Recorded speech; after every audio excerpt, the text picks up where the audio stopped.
Hi అండి, welcome back to my channel. నేను నాగపద్మ. ఈరోజు వీడియోలో వెజ్ ఫ్రైడ్ రైస్ని రెస్టారెంట్ స్టైల్లో ఎలా చేసుకోవాలో ఈరోజు నేను చూపిస్తానండి. ఫ్రైడ్ రైస్ అంటే ఇష్టపడిన వాళ్ళు ఎవరు ఉండరండి, అందరికీ ఇష్టమే. మిగిలిపోయిన అన్నంతో అయినా చేసుకోవచ్చండి. టిఫిన్లోకైనా, లంచ్లోకైనా, డిన్నర్లోకైనా సూపర్గా ఉంటుంది. సో ఇప్పుడైతే స్టార్ట్ చేద్దాం. వెజిటేబుల్స్ అన్నీ కట్ చేసి పక్కన పెట్టేసుకున్నానండి. కడాయి పెట్టుకొని అందులో ఆయిల్ పోసుకొని, చూస్తున్నారు కదా, అల్లం వెల్లుల్లి పేస్ట్ అయితే వేసేసాను. పచ్చివాసన పోయేదాకా వేయించుకోవాలండి. ఇప్పుడు వెజిటేబుల్స్ అన్నిటిని ఒక్కొక్కటిగా అయితే యాడ్ చేద్దాం. ఫస్ట్ అయితే క్యారెట్ యాడ్ చేసినాను, చూస్తున్నారు కదా. So carrot, capsicum, French beans, cabbage, ఉల్లిగడ్డలు, కొత్తిమీర, కరివేపాకు అన్నిటిని అయితే వేసి యాడ్ చేసేసి వేయించేసుకుందాం. మొత్తం ఫ్రై చేయించుకోవాలి. చూస్తున్నారు కదా, కొంచెం ఫ్రైడ్ రైస్ అంటే కొంచెం ఆయిల్ అయితే ఎక్కువ పడుతుందండి. ఇంట్లో ఏ వెజిటేబుల్స్ ఉన్నా కానీ యూజ్ చేసుకోవచ్చండి.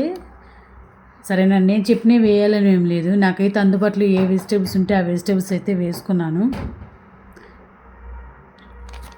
చూస్తున్నారు కదా, అన్నీ ఫ్రై అవనిచ్చేసి ఏం చేద్దాం అంటే కొంచెం అయితే సాల్ట్ యాడ్ చేద్దాం. సాల్ట్ యాడ్ చేస్తే త్వరగా అయితే ఫ్రై అవుతాయండి.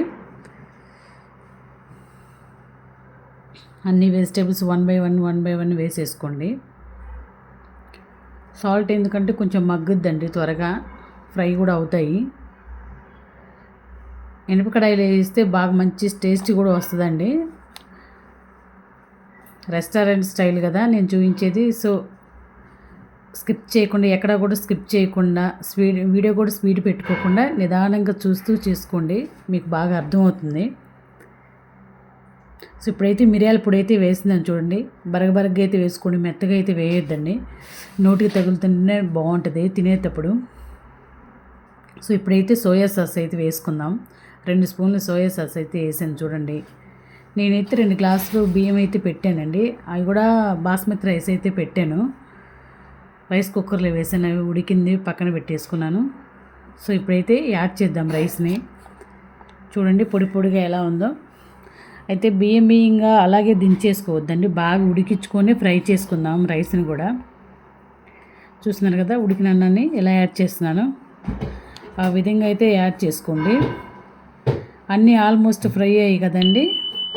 వాటిలో రైస్ కనుక కలుపుకుంటే చాలా అంటే చాలా టేస్టీ బాగుంటుందండి. మీకు ఉప్పు కనుక సరిపోకపోయినా, లేదంటే కారం స్పైసీ సరిపోకపోయినా సరే కారం యాడ్ చేసుకోవచ్చు. నేనైతే కారం యాడ్ చేయలేదు. నేను కొంచెం మిరియాల పొడి, బ్లాక్ పెప్పర్ అయితే కొంచెం ఎక్కువే వేసాను, నాకైతే సరిపోయిందండి. ఇప్పుడు ఏం చేద్దామంటే స్ప్రింగ్ ఆనియన్స్ని స్ప్రింకిల్ చేసుకొని మిక్స్ చేసుకొని ఒకసారి అయితే కలిపేసుకుందాం.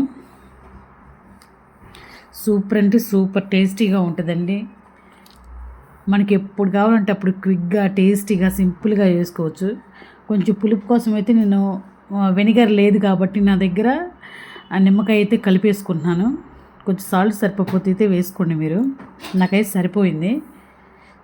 చాలా అంటే చాలా సింపుల్గా చేసుకోవచ్చండి. చాలా అంటే చాలా టేస్టీగా బాగుంటుంది. నేను కొత్తిమీర కూడా యాడ్ చేశాను లాస్ట్లో. టేస్ట్ బాగుంటుందండి, పిల్లలు అయితే చాలా ఇష్టంగా తింటారు.